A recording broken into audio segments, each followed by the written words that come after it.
Let's leave you with some of the sounds as the president prepares to exit the venue. Not today.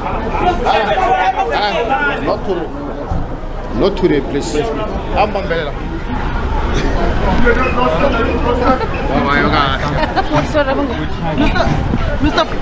Mr. President, that is the president of the ANC, but security is obviously... Mr. President, don't push us, don't push us. Don't push us, relax. That is the president of the ANC. He is seemingly leaving. He does not want to speak to the media at all. They are pushing him and hurrying up into his car as he was booed by ANC members here at this conference in KwaZulu-Natal as he arrived to address this conference of KwaZulu-Natal, which effectively elected Siboniso Duma as the provincial chairperson of the province. I am going to rush to Mr. Duma, who is the provincial chair of the province, and Mr. Sibongile Pesani. Mr. Duma, your president was booed here inside your conference of KwaZulu-Natal. I'm sorry, sir, I can't let you go on this point. He was booed, and they are saying and calling for change. As the leader of this province, the ill-discipline family members that was seen, how do you characterize that, sir? I think we are fabricating almost in the onset. President was never booed. I think he was warmly welcome at the end. There are some contradictions, but I think you can all agree that it was well handled and everyone was happy at the end. I think you saw the discipline of the comrades who were inside at the plenary. I think that's what we must exaggerate than just go and be pedantic on some minor thing. I think there are some issues that need to be addressed in the province of KwaZulu-Natal, and we are not going to mince our word. President Ramaphosa is the president of the ANC, and is the president who must just be taken care of to come in every province. President Zuma, there are matters that must be addressed around him, and we are not going to just to be shy about that. We've already spoken about the issue delegates that have been raising on the issue of judiciary. So we are clean, and President is happy that he came and gave his remarks in the province of KwaZulu-Natal. Thank you. That is Mr. Siboniso Duma, the provincial chairperson of the ANC. They're saying we're being pedantic in asking those questions where you saw those change signs from some delegates of this ANC provincial conference calling for change and singing Wenzeni Uzuma. But instead he's saying that there were some issues at the beginning of this address of the ANC president, those delegates rising up singing Wenzeni Uzuma and calling for change come the 55th National Conference of the ANC in December. But I was not alone. I was with my colleague Ayanda Mhlongo and our political editor Mr. Mbeja, but I am going to bring in Ayanda and the president of the ANC entering the lion's den. The obvious came up. He was heckled, he was booed, change signs were being branded about come the 55th National Conference of the ANC. Yes, he was, Sam. And this is what we've been reporting on from this morning, where we had those reports in our engagements with some of the branch delegates.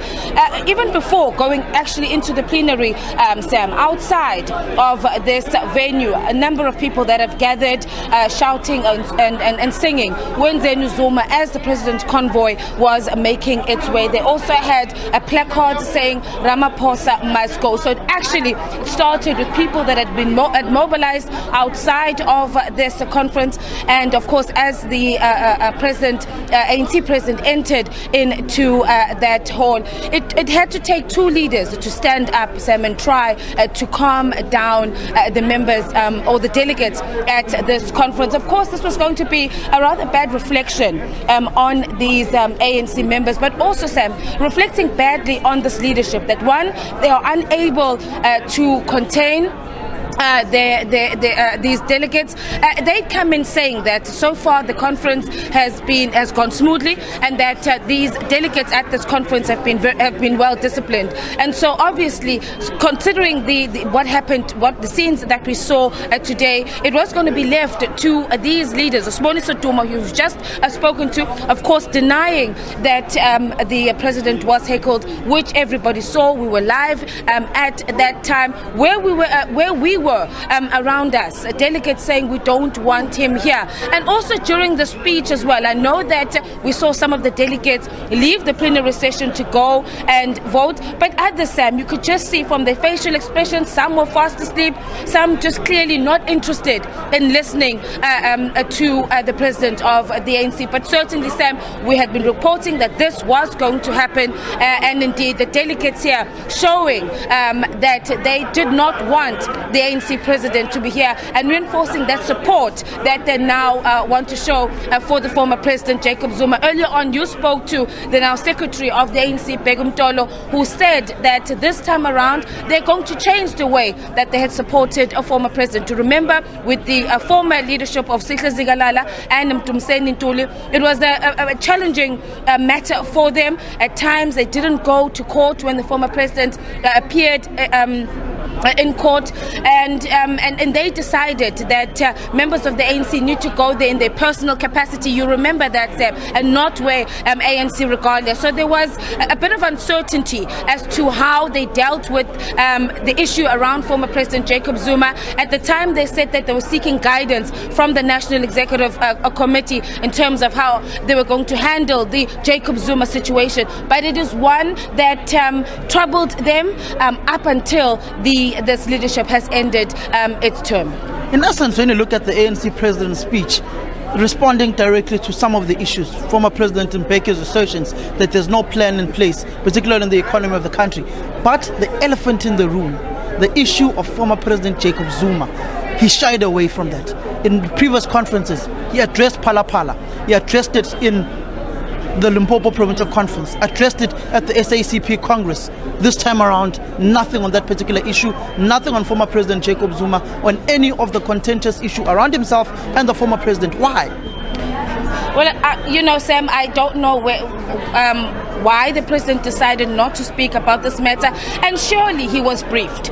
Surely before coming here, when he arrived, he went into a holding room where he was briefed by the leaders of the new leadership.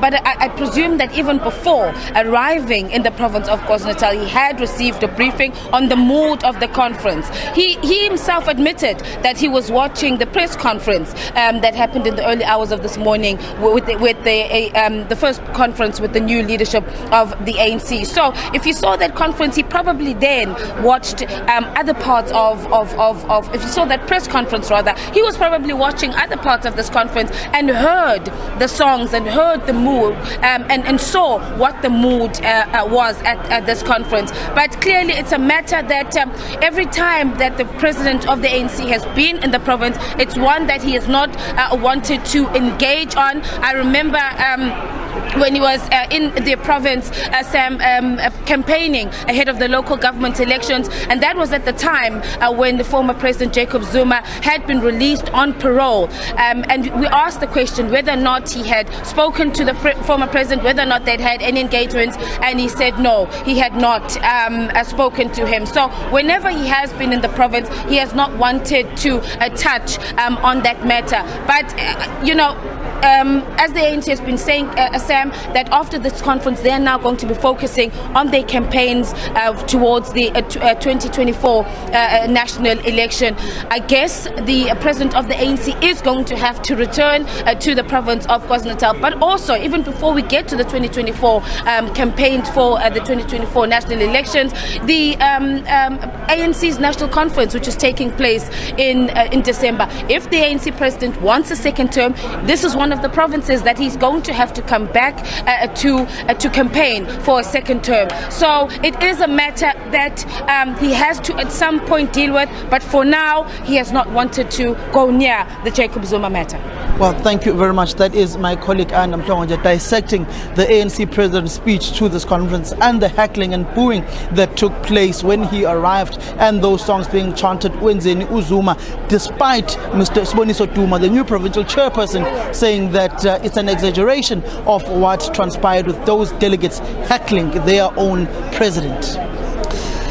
Maybe just a final one, Samkela, I don't know if you can hear me, is on the substantive issues then, the president, of course, focusing on unity, focusing on we shouldn't be enemies, even if we have differences in the way that we perceive things, really preaching that message of unity, and some of the standout messages as well around what he was saying around load shedding and the removal of economic monopolies.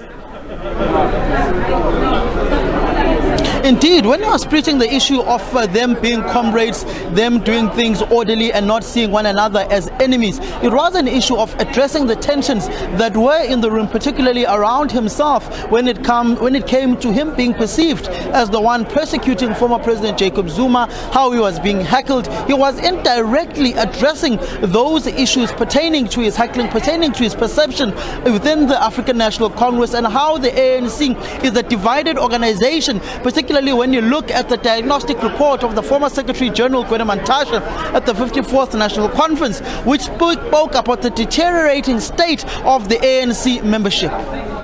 Samkela, thank you very much. I know you've still got a long night ahead of you as the voting numbers come in, and we'll certainly keep our viewers very close to that story. Well, thank you for joining us on The Full View tonight. Of course, a lot happening with the memorial for Bradon Matera and the developments from the ANC's Provincial Elective Conference. We'll see you again. Our team will be in place tomorrow at 5 o'clock. Do join us then.